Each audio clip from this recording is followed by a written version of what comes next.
जी नमस्कार। अंतरा दी डोगरी पाठशाला च तुंदा सारें दा मता मता स्वागत है।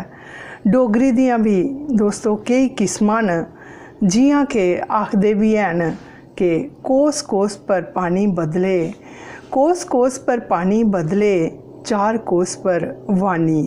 बड़ी मशहूर कहावत है और साड़ी डोगरी भाशा उप्पर भी ये पूरे तरीके कन्नै लागू होंदी है।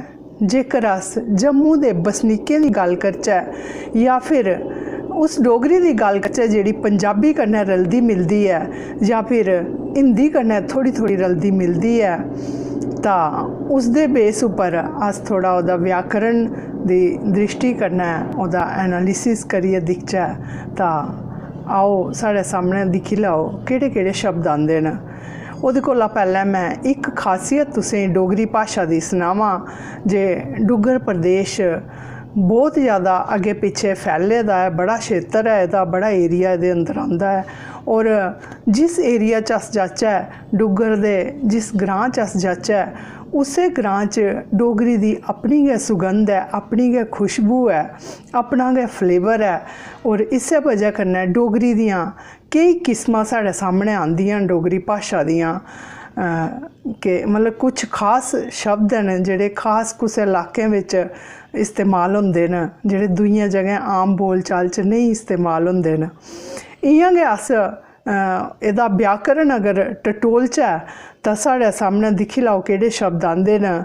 जियां कि अस अगर कोई मतलब जम्मू एरिया गी लेई लैओ फॉर एग्जांपल, उत्थै यूज़ करदे न जा करना, खा करना, गा करना।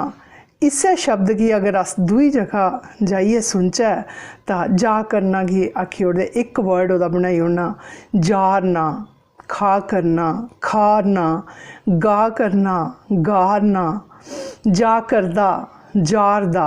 दिक्खो दो शब्दें गी मलाइयै इक शब्द दा सामने आवा दा और केइयें जगह अगर अस जा करना बोलचै तां ओह् भी गलत नहीं है, ओह् भी स्हेई होग। जारना आखग ते ओह् भी शब्द साढ़ा स्हेई होना।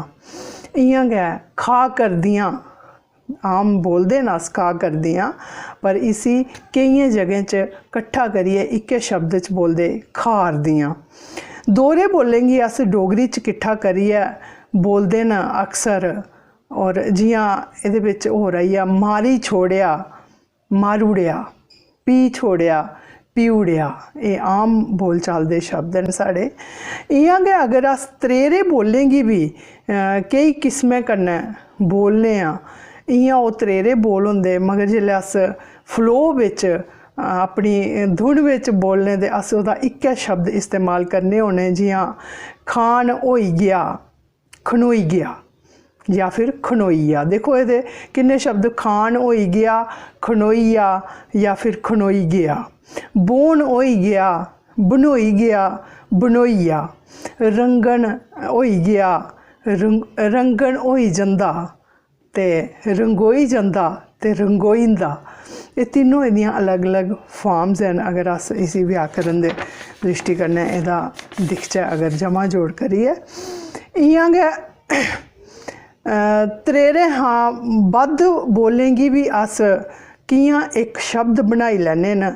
जियां तुस दिक्खी सकदे, भरम होई जंदा इयो, भरम होई जंदा इयो। पूरा सेंटेंस है, पूरा वाक्य है, पर इसी गै अस जेल्लै इक शब्द अस बिल्कुल इक शब्द बिच समेटी ओड़ना असें पूरे वाक्य गी, ते होई जंदा भरमोई जंदा इयो, भरमोई जंदा इयो। आम अस बोलने हर जगह एह् बोलेआ जंदा शब्द भरम होई जंदा इयो, और पूरा वाक्य है भरमोई जंदा इयो। इ'यां गै टपला होई जंदा इयो, टपलोई जंदा इयो। एह् दो, इ'यां गै होर मते सारे ऐसे सेंटेंस होंदे जिनें गी अस इक्कै शब्द बिच बोलियै ते पूरा करी दिन्ने, अपनी गल्ल सनाई ओड़ने। इ'यां गै किश बेल्लावाचक शब्द न जिंदे बिच असेंगी समें दा अनुमान जेह्ड़ा होंदा ओह्दा आभास होंदा। जिन्ना चिर, ते उसी अस इक शब्द बिच करी ओड़ने जिच्चर। किन्ना चिर किच्चर, उस बेल्लै, उसलै, उसलै एह् ते आम शब्द है, उसलै। संञा बेल्लै, संञा लै, है ना।